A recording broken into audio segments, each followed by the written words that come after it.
Si les adeptes de la série phare sur Netflix The Crown attendent avec enthousiasme la parution de la prochaine saison,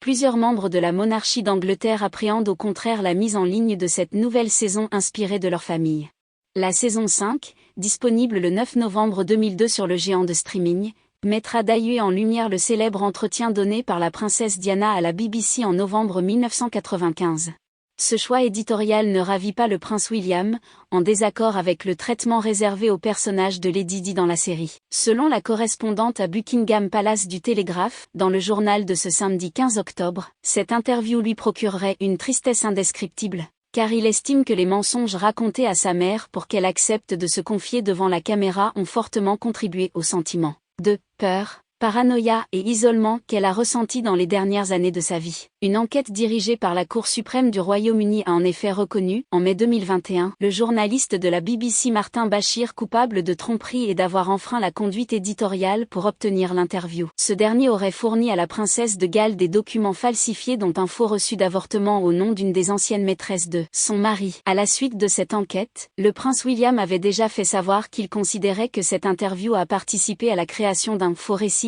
exploité à des fins commerciales pendant plus de 25 ans. L'héritier de la couronne britannique avait également exprimé son souhait qu'elle ne soit plus jamais diffusée, en raison de sa légitimité douteuse. Si la BBC s'est récemment engagée à respecter ce souhait, interdisant également l'exploitation d'extraits par d'autres diffuseurs, Netflix, qui produit et distribue la série romancée The Crown, a en revanche fait le choix de mettre en scène ce moment clé. Diffusée le 20 novembre 1995, 2 semaines après son enregistrement, la conversation entre Lady Di et Martin Bashir a été regardée par près de 23 millions de téléspectateurs au Royaume-Uni, soit 39,3% de la population, et près de 200 millions de personnes à travers le monde. À l'époque, la BBC considère qu'il s'agit du scoop d'une génération car c'est lors de cet entretien fleuve de 54 minutes que la princesse de Galles révèle avoir souffert de dépression postnatale puis être devenue boulimique. Elle répond également aux rumeurs d'infidélité, de part et d'autre de son union, confirmant ainsi sa liaison extra-conjugale avec James Hewitt et déclarant qu'ils étaient 3 dans ce mariage,